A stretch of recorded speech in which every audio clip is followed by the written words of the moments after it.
যুক্তরাষ্ট্রের সঙ্গে উত্তেজনার মধ্যে ভারত সফর করেছেন চীনের পররাষ্ট্রমন্ত্রী ওয়াং ই।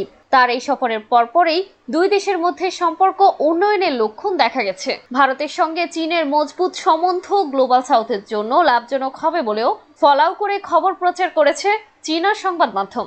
এশিয়া, আফ্রিকা ও দক্ষিণ আমেরিকার উন্নয়নশীল দেশগুলোকে তারা একসঙ্গে গ্লোবাল সাউথ বলে থাকে। চীনের সরকারি গণমাধ্যমও ইয়াং ইর ভারত সফরকে ইতিবাচক হিসেবে দেখছে।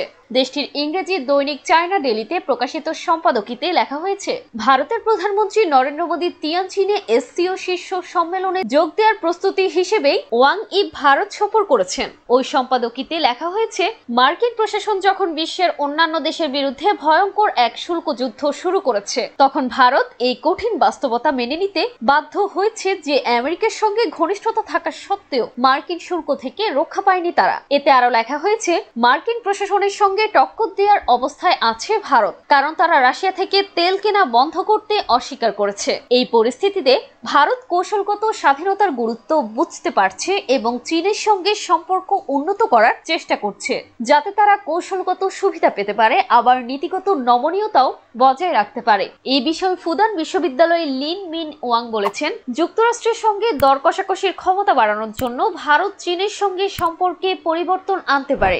এই সম্পর্ক উন্নতিকে স্বাগত জানায় চীন, কিন্তু জাতীয় স্বার্থে কোনো ছাড় দেবে না বেইজিং। চীনের সরকারি সংবাদ মাধ্যম গ্লোবাল টাইমসের এক প্রতিবেদনে বলা হয়েছে, ভারত এশীয় বাজারের দিকে ঝুঁকছে, কারণ রপ্তানির জন্য আমেরিকার বাজারের উপর তাদের অতিরিক্ত নির্ভরতা ক্রমবর্ধমান শুল্কের কারণে তাদের কাছে দুর্বলতা হয়ে উঠেছে।